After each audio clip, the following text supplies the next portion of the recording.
বাংলাদেশের কোন নাগরিক কোন ধরনের ট্যাক্স বা খাজনা দেবে না আজ থেকে। বিদ্যুৎ বিল, পানির বিল, কোন ধরনের ইউটিলিটি বিল আর পরিশোধ করা হবে না। সকল ধরনের সরকারি বেসরকারি প্রতিষ্ঠান, অফিস, কলকারখানা, আদালত বন্ধ থাকবে। আপনারা কেউ অফিসে যাবেন না, তবে মাস শেষে বেতন নিতে যাবেন। শিক্ষা প্রতিষ্ঠান সমূহের সকল কার্যক্রম অনির্দিষ্টকালের জন্য বন্ধ থাকবে। প্রবাসীরা ব্যাংকিং চ্যানেলে কোনো প্রকার রেমিটেন্স পাঠাবেন না। সকল ধরনের সরকারি সভা সমাবেশ আয়োজন বর্জন করবেন।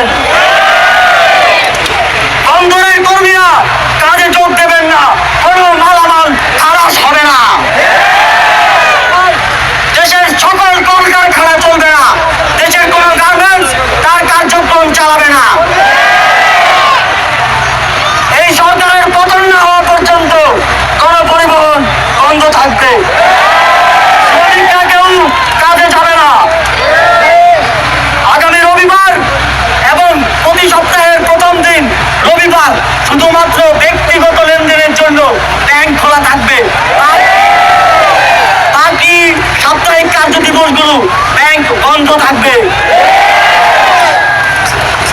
পুলিশ সদস্যরা রুটিন ডিউটি ব্যতীত কোন ধরনের প্রোটোকল ডিউটি, রায়ত ডিউটি, প্রোটেস্ট ডিউটি পালন করবে না। শুধুমাত্র পুলিশ নিয়মিত থানার রুটিন ওয়ার্ক পালন করবে। বিজিবি ও নৌবাহিনী ব্যতীত অন্য বাহিনী ক্যান্টনমেন্টের বাইরে ডিউটি পালন করবে না। বিজিবি এবং নৌবাহিনীও ব্যারাক এবং কোস্টাল এরিয়ার মধ্যে সীমাবদ্ধ থাকবে।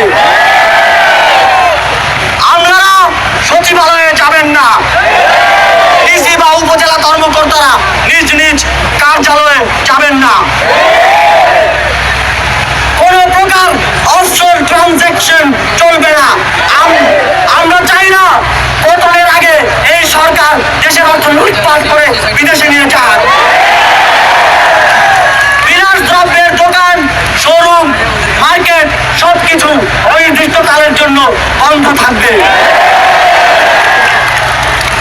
আমাদের অসহযোগ আন্দোলনের আওতামুক্ত থাকবে হাসপাতাল, ফার্মেসি, জরুরি পরিবহন সেবা যেমন ঔষধ ও চিকিৎসা সরঞ্জাম পরিবহন, অ্যাম্বুলেন্স সেবা, ফায়ার সার্ভিস, গণমাধ্যম, নিত্য প্রয়োজনীয় দ্রব্য পরিবহন, জরুরি ইন্টারনেট সেবা, জরুরি ত্রাণ সহায়তা এবং এই খাতে কর্তব্যরত কর্মচারী এবং কর্মকর্তাবৃন্দ।